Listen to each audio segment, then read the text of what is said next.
Hello friends, आज ये trade से रिलेटेड जो वीडियो है इसमें आज मैं बता रही हूँ इल्यूमिनेशन के बारे में। इसका ये पार्ट 1 है। तो आइए देखते हैं आज इल्यूमिनेशन के बारे में कुछ। तो इल्यूमिनेशन के कुछ क्वेश्चंस स्टार्ट करने से पहले मैं इसके बारे में थोड़ा सा बता देती हूँ कि इल्यूमिनेशन क्या है। इसे हम लोग हिंदी में कहते हैं प्रदीप्ति। ओके, हिंदी में इसका नाम होता है प्रदीप्ति।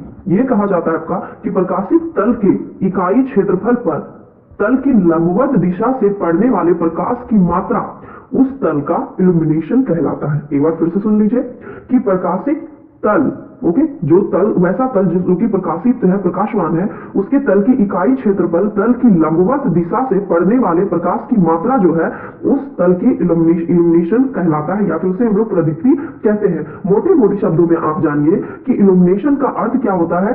सही रंग, सही मात्रा और सही दिशा से आने वाली प्रकाश जो कि हमारे आंखों के लिए बस उपयुक्त हो, कि इतना प्रकाश जो कि हमारे आंखों के लिए उपयुक्त है, जिसमें कि हम सभी चीजों को अच्छे से देख सकते हैं। इसे जो है ई से दर्शाया जाता है। ओके, ई से हम लोग इसे डिनोट करते हैं। ई बराबर होता है F/A। ई का मतलब तो इल्यूमिनेशन आप जानते हैं, जिसे हम लोग प्रदीप्ति कहते हैं। इसे हम लोग मापते हैं लक्स में। एफ से होता है ये इल्यूमिनेशन फ्लक्स, जिसे कि प्रदीप्ति फ्लक्स कहते हैं। इसे हम लोग मापते हैं ल्यूमेन में। और ए होता है आपका तल का क्षेत्रफल, जिसे कि हम लोग वर्ग मीटर में मापते हैं। अब आइए देखते हैं पहला सवाल। पहला सवाल है कि कमरे का इल्यूमिनेशन जो है किस पर डिपेंड करता है।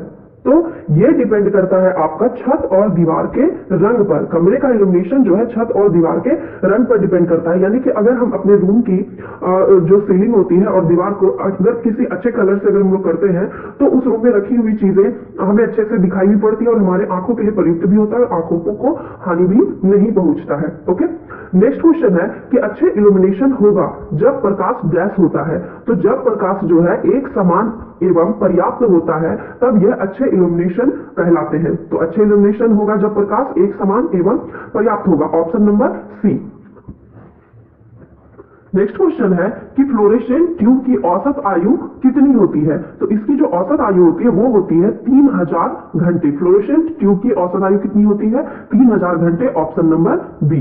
नेक्स्ट क्वेश्चन है कि मानव नेत्र कितने तरंग दैर्घ्य के प्रकाश के लिए आवश्यक है। यानी कि मानव नेत्र के लिए जो है कितने तरंग दैर्घ्य के प्रकाश की आवश्यकता होती है। तो इसका आंसर हो जाएगा 5500 एंगस्ट्रम। ओके, तरंग दैर्घ्य का मात्रक जो होता है वो होता है एंगस्ट्रम। ये जो सिंबल दिया गया है एंगस्ट्रम, तरंग दैर्घ्य का मात्रक होता है आपका एंगस्ट्रम।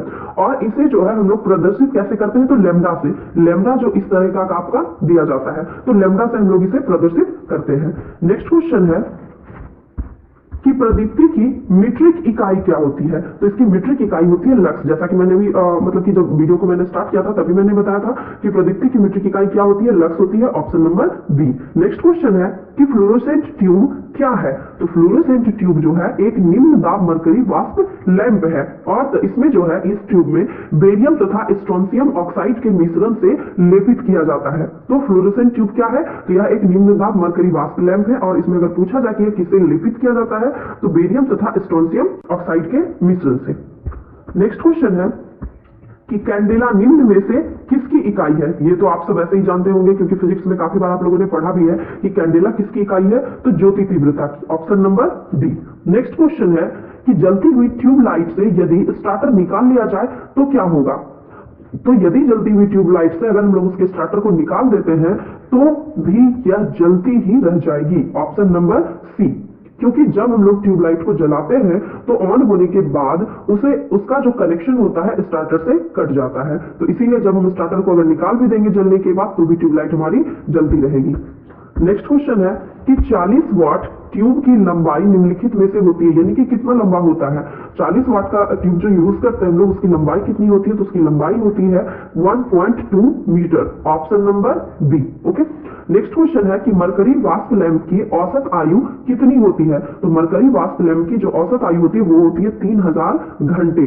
और सोडियम वाष्प लैंप जो होता है तो उसकी जो औसत आयु होती है वो होती है आपके 3000 घंटे से लेकर के 5000 घंटे तक। ओके, याद रखिए मरकरी वाष्प लैंप की औसत आयु 3000 घंटे और सोडियम वाष्प लैंप की औसत आयु की बात की जाए तो 3000 से 5000 घंटे होती है। नेक्स्ट क्वेश्चन है कि दृश्य प्रकाश की तरंग दैर्घ्य कितनी होती है। तो दृश्य प्रकाश की तरंग दैर्घ्य जो होती है वह होती है 3900 एंगस्ट्रम से लेकर 7800 एंगस्ट्रम तक। नेक्स्ट क्वेश्चन है कि किसी लैंप की दक्षता किससे मापी जाती है, किस में मापी जाती है? तो ये मापी जाती है ल्यूमेन प्रति वॉट में, option number B. Next question है कि 0 वाट लैंप की शक्ति व्यय लगभग कितनी होती है? तो 0 वाट जो कि हम लोग घरों में यूज करते हैं एज अ नाइट बल्ब, तो 0 वाट कहने को तो है लेकिन वह जो है मिनिमम 5 वाट का होता है, ऑप्शन नंबर बी कि 0 वाट लैंप में शक्ति व्यय लगभग कितनी होती है? तो 5 वाट होती है। नेक्स्ट क्वेश्चन है कि भार को स्विच ऑफ करने पर स्पार्किंग होने का कारण है कि परिपथ में, यानी स्पार्किंग जो होता है उसका क्या कारण है? तो उसका कारण है उच्च प्रेरक। Okay, option number A. Next question है कि विद्युत लाइन में स्विच कौन से तार पर लगाया जाता है? आपके 4 ऑप्शन दिए गए हैं, इसमें आंसर हो जाएगा फेज, या फिर जैसे हम लोग कहते हैं लाइव वायर, या फिर जीवित तार। या फेज तार में यानी कि जीवित तार में लगाया जाता है और स्विच का काम क्या होता है? ऑन ऑफ करने में यह काम आता है, या ऑन ऑफ यानी कि किसी भी चीज को, लाइट हो, फैन हो, इन सबको हम लोग ऑन ऑफ करने में से काम में लाते हैं। नेक्स्ट क्वेश्चन है कि खुले फ्यूज का प्रतिरोध यानी रेजिस्टेंस जो है होता है कितना होता है?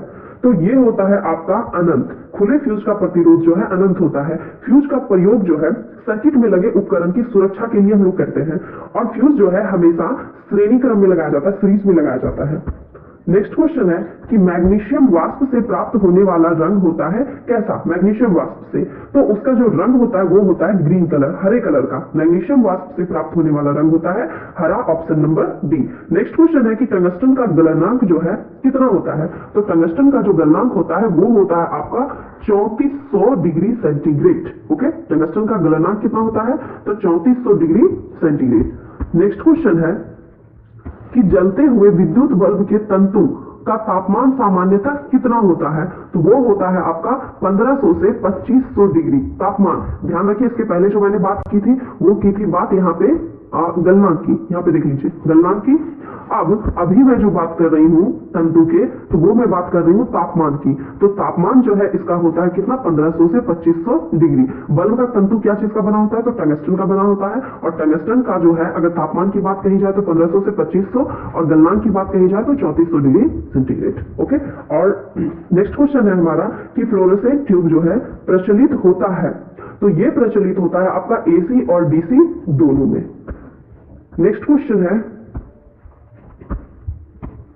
कि एक रिहायशी कमरे के लिए आवश्यक इल्यूमिनेशन होता है, ये कितना लक्स होता है?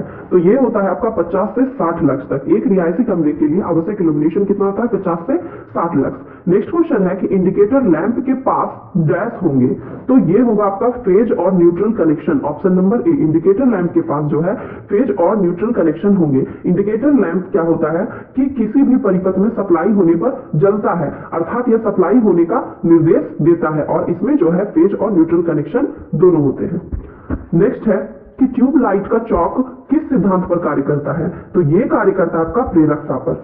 नेक्स्ट क्वेश्चन है कि एमकेएस प्रणाली में इल्यूमिनेशन की इकाई क्या होती है? तो इसमें इल्यूमिनेशन की इकाई होती है लक्स, मैंने स्टार्टिंग में ही बताया इसे।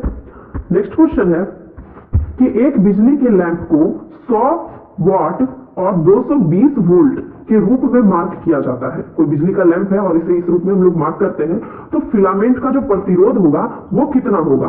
तो वो होगा आपका 484 ओम। प्रतिरोध को हम लोग ओम में मापते हैं। अब प्रतिरोध किसी भी चीज का अगर आपको निकालना हो, क्योंकि ये रट कर याद करने वाला क्वेश्चन नहीं है, क्योंकि हो सकता है आपको ये जो वोल्ट और वाट है ये आपको चेंज करके भी दे दिया जाए, तो आप इसका फॉर्मूला याद रखें कि प्रतिरोध कैसे निकालते हैं हम लोग, V स्क्वायर बटे P। तो V स्क्वायर क्या हो गया? 220 गुणे 220 स्क्वायर कर दिया हमने बटे P बराबर कितना? 100। अब इसे अगर आप कैलकुलेट करेंगे तो आपका 484 ओम आ जाएगा। ओके, नेक्स्ट क्वेश्चन है कि निम्न में से किस विधि से छाया पैदा नहीं होती है? तो वह जो है अप्रत्यक्ष प्रकाश व्यवस्था में पैदा नहीं होती है। नेक्स्ट क्वेश्चन है कि निम्न में से किस लैंप को पिग्मी लैंप के नाम से भी जाना जाता है? तो पिग्मी लैंप के नाम से निर्वात धारित्वक फिलामेंट लैंप को हम लोग पिग्मी लैंप के नाम से भी। नेक्स्ट क्वेश्चन है कि लाइट हाउस, सर्च लाइट एवं सिनेमा प्रोजेक्टर में जो प्रयुक्त होता है वह कौन सा लैंप प्रयुक्त होता है? तो वो होता है आर्क लैंप। यानी कि लाइट हाउस, सर्च लाइट और सिनेमा प्रोजेक्टर में कौन सा लैंप प्रयुक्त होता है? तो arc lamp, option number A. Next question है कि HPMB लैंप की अंदर नली में कौन सी गैस भरी हुई होती है? तो वो भरी हुई होती है आपकी ऑर्गन। HPMB लैंप यानी कि जिसे हम लोग कहते हैं उच्च दाब मरकरी वेपर लैंप, तो उसमें कौन सी गैस भरी हुई होती है, तो वो होती है ऑर्गन। ओके, नेक्स्ट क्वेश्चन है कि एडिशन स्क्रू प्रकार के लैंप होल्डर के बाहर चूड़ीदार संपर्क को हमेशा जोड़ना चाहिए, तो हमेशा जोड़ना चाहिए सर्किट के न्यूट्रल तार में। फिर से सुन लीजिए कि एडिशन स्क्रू प्रकार के लैंप होल्डर के बाहर चूड़ीदार संपर्क को हमेशा जोड़ना चाहिए सर्किट के न्यूट्रल तार में, यानी कि ऑप्शन नंबर सी में। तो ये थी आज की वीडियो। आज का वीडियो आप सबों को कैसा लगा ये मुझे कमेंट बॉक्स में जरूर बताइए, और इसी तरह की वीडियो और भी देखने के लिए इस चैनल को प्लीज सब्सक्राइब करें, लाइक करें और शेयर करें। धन्यवाद।